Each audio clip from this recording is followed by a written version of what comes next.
What is your reaction to where the talks stand tonight on the bipartisan deal? Well, obviously, there seems to be some progress that's been made on the bipartisan deal, but this other news is great news, which is that the Speaker and the Senate Majority Leader have agreed that the bipartisan agreement, if it's reached, combined with a reconciliation bill that is negotiated just with Democrats on the remaining items, that would be climate change, child care, family leave, pre-K and free community college, and so many other issues that won't be in this bipartisan package, so that all goes down the legislative track on separate tracks, but all comes into the train station at the same time. And that's great news because we just can't leave behind all those other huge issues that must be dealt with here in the year 2021.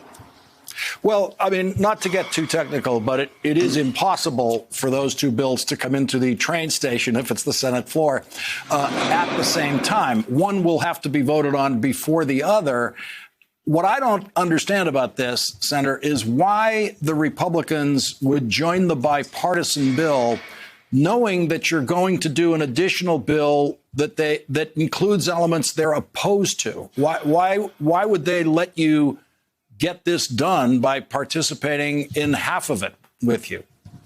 Well, I guess I would assume that the Republicans do want to prove that they can work together on a bipartisan basis, that they can put together legislation on bridges and roads and broadband and other issues like that that can have members reaching across the aisle and then vote for that. But then the Democrats would be free to pass the reconciliation bill. The planet's running a fever. There are no emergency rooms for planets. So we have to deal with wind and solar, all electric vehicles, plug-in hybrids. We have to deal with the crisis that we're seeing leading the news every night on the drought and the fires out in the western part of our country. All of this is climate related. So it'll be two tracks. The Republicans don't have to vote for the second track if they don't want, but simultaneously, preceding that, they're free to vote for the bipartisan package, as long as there's a guarantee that we will have the 50 votes for the reconciliation package with all of those additional things that the Democrats want,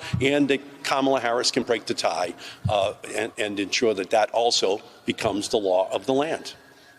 Okay, so you've just added another element to my understanding of this. I'm getting the impression that what you're saying is that Chuck Schumer has to have an agreement with all 50 Democrats, which would include Joe Manchin, that they will support the reconciliation package before Chuck Schumer puts his full support to the bipartisan package.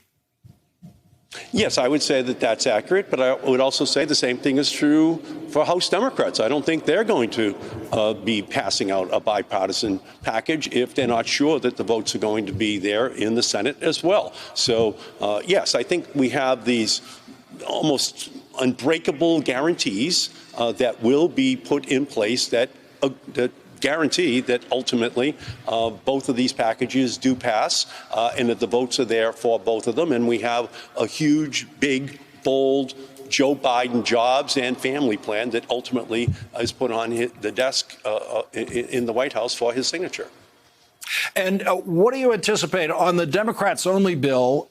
There seems to be elements in that bill that Joe Manchin, last we checked in on this, is not supportive of. What is your sense of that?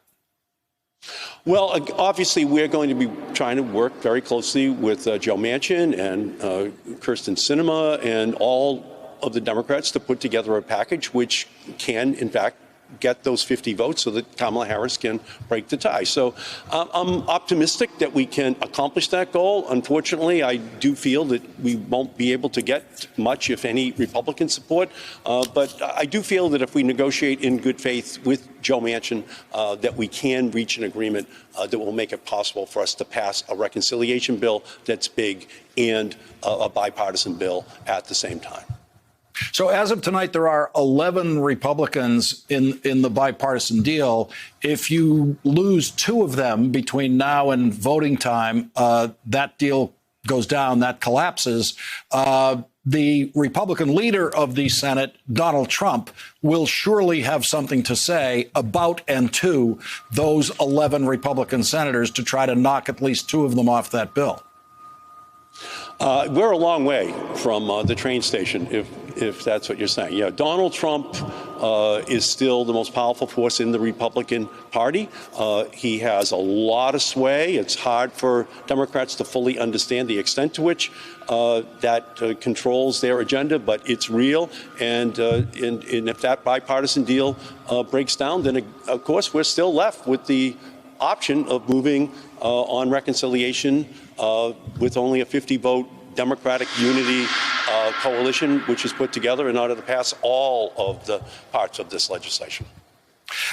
Senator Markey, on voting rights, yesterday was one of those days in the Senate that you knew when you woke up in the morning how it was going to turn out in the Senate. But of course, it always feels much differently when you're actually on the Senate floor and you watch something like voting rights get crushed like that. It's hard to watch all of these red states across the country passing laws which we know are intended to suppress the ability mostly of black and brown individuals in our country from successfully voting in our country. It harkens back to the Jim Crow era. It harkens back to the era where Republican and Democratic senators used the filibuster to block voting rights reform from being passed. So it was a sad day for our country, sad day for the United States Senate, and a very sad commentary on our nation when it just broke down on a completely partisan basis, Democrat versus Republican, red versus blue, when passing laws that make it possible for people to vote should be something that we are willing to debate. They weren't even willing to cast the vote that made it possible for us to have a debate on voting reform, electoral reform in our country. And that's a sad day. We weren't even voting on a voting rights issue, just on whether or not we should debate it. And they are so committed to this Trump agenda, to this Mitch McConnell agenda, that they would not even give us a vote to do that. Senator Ed Markey, thank you very much for joining us tonight and illuminating for me how this very complicated 2-track play in the Senate just might work. I'm really impressed.